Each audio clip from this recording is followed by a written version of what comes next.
Hello and welcome to the December Residents Forum. My name's Natalie, I'm your Community Development Lead. Today we're going to run through a community update and then an update from Anglian Water, and then we'll go to Paul for a development update. In November it was lovely to see so many members of the community come out for the Remembrance Day parade. A really poignant moment and lovely to see so many members of the community there to support it. Absolutely delighted to see that the Watch Office Bar and Kitchen is now open. Great to see so many people in there. I know a lot of people, we've had some really good feedback, so thank you so much. Please remember it's open all the time, so 10 a.m. to 11 p.m. every day, apart from Sundays where it closes at 8. So please come down and support your local pub. Thank you to everybody who supported the Christmas market back at the end of November. Lovely to see so many people turn up, some lovely gifts. The Community Association did an amazing job bringing it all together. If you would like to support the Community Association by coming to any of the meetings, getting involved in your community or organising any events, please come to the next meeting. The Community Wellbeing Day is on the 25th of January. We'll have lots of things for people to get active. We've got boxercise, yoga, Pilates. We'll also be launching a new soft play session at 10:30 on a Saturday, and that will then start running thereafter from the 25th of January onwards. The community garden and allotments will open in spring 2025. If you would like to get involved in this, please contact me, and my email addresses will be at the end. If you'd like to put your name down for an allotment, please contact Encore and let them know. Youth Club continues to happen every Friday, on the second Friday of the month. Thank you so much to all the people who volunteered to help. The more volunteers we have, the more sessions we can run, and it does make it so much easier to run. We've also got the stay and play sessions. They happen every Friday in the club at 10 o'clock, and please come down. Timetables for the AW1 and the 904 bus services launched in September. We've seen really good numbers since then, and in November we had our first 1,000th weekly user, so that's fantastic. Thank you so much to everybody who's supporting the service. The Tiger passes are available, so if you are under 25 you can get the bus for your fares for £1 each way, so do bear that in mind and apply for your passes. Passes are through the Combined Authority. There are lots of ways to stay in touch. Your warbler comes through your door every month. Make News is available from the club, or should have come through your doors as well. You've got the Facebook page, Instagram and our website as well. So there's lots of ways to keep in touch. Urban and Civic are working with Anglian Water to look at our water usage. Anglian Water supply water and sewage to 7 million homes across the east of England, as well as Alconbury Weald. Climate change is one of the key challenges faced by all water companies. Our region is the driest in the UK and particularly vulnerable to climate change. It's low-lying with a long coastline and low rainfall. Water resources are already scarce and climate change could reduce them further. The impacts of severe weather linked to climate change, coupled with population growth, increased demand on our water resources, is important to meet the challenges. Our winters are becoming warmer and hotter, and our summers drier and hotter. The climate will continue to change. Here are some of the plans Anglian Water are implementing over the next 5 years.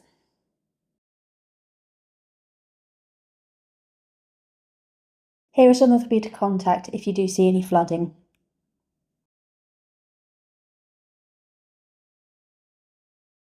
Here are some of the top tips to save water.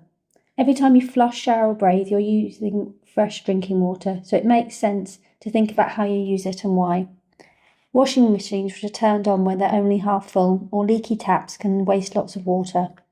Making simple changes like turning the tap off when you're brushing your teeth, spending 2 minutes less in the shower, washing vegetables in a bowl instead of under a running tap, or using a bucket and sponge to wash your car instead of a hose can make a big difference to your water usage.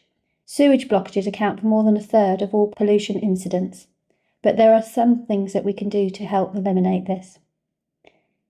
Simply put, blocked sewage caused by wet wipes, sanitary items, fats and grease are a significant cause of sewer flooding in homes and in the environment. We are such a low-lying region, we rely more than any other water company on a massive network of pumping stations to pump the water from our toilets and sinks back to our recycling centres for treatment. The main cause of blockages, some 80%, is from the buildup of fats, grease and oil, sanitary and incontinent waste, and wipes which should never be down the sewers in the first place. A fatberg is a buildup of fat and unflushable items. The fat and oil cool and harden in the pipe, and, layer by layer, this disgusting mess creates a blockage. This causes the water in the pipe to stop flowing freely, or a pump gets clogged, and then the sewage can back up into our homes and overflow into our rivers. Any unflushables items people flush down the loo go in the journey through our network of pipes. If they don't contribute towards a blockage on the way and manage to make it to our water recycling centres, then we use special screens to help filter out the rubbish. If you piled all the skips filled with inappropriate waste taken out of the sewage each year on top of one another, there would be almost enough to reach as high as Mount Everest. So what can we do to help prevent pollution, flooding and blockages? Bin all wipes, sanitary waste and other bathroom waste. Never flush.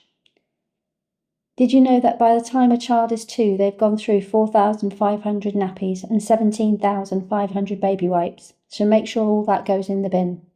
Recycle or compost used cooking fat, oil or grease. Ensure everyone in your household knows how to flush the 3 Ps. Pee, toilet paper and poo. By only flushing the 3 Ps, you can dramatically reduce blockages, pollution, flooding and plastics in rivers and seas. Here is some information on how you can help someone access support.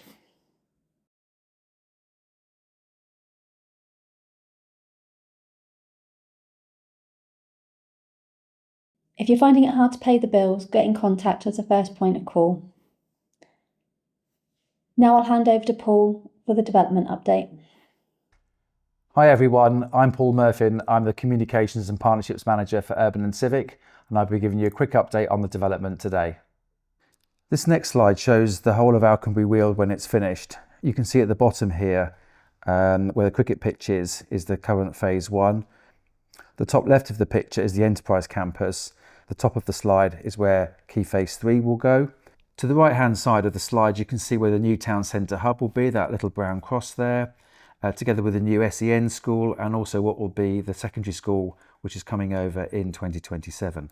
This next slide shows key phase 1 in a bit more detail. It breaks it down with different house builders. As you can see there, A is Hopkins Homes, B, C, just goes through the different types of homes. We're currently at 1,035 homes. We will deliver in key phase 1 a total of 1,700 homes. Key phase 3, again, this is to the north of the runway. This just shows you the development plan that we're going to go through. This shows you the left-hand side where the enterprise zone is, the right-hand side where the town centre hub is and where the central sports hubs will go. But at the top of the slide you can see where we have the different parcels that we sell on to the house builders. You can see the makeup of the whole of the key phase 3, what will be. And in the middle of the slide you can see the different parcels that we sell off to the house builders. This next slide shows the whole of Alconbury Weald in its whole, including Grange Farm at the bottom there, along with the new country park that's going to be built.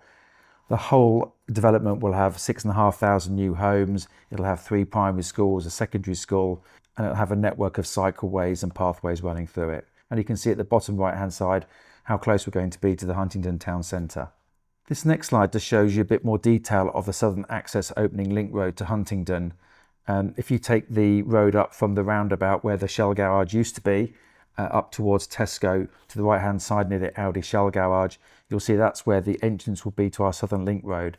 This road here in the pink and then goes to green and to red follows it round up from the boulevard right round to the A141, and it'll link up eventually the whole of the development. I spoke earlier about the new secondary school. This is due to open in September 2027.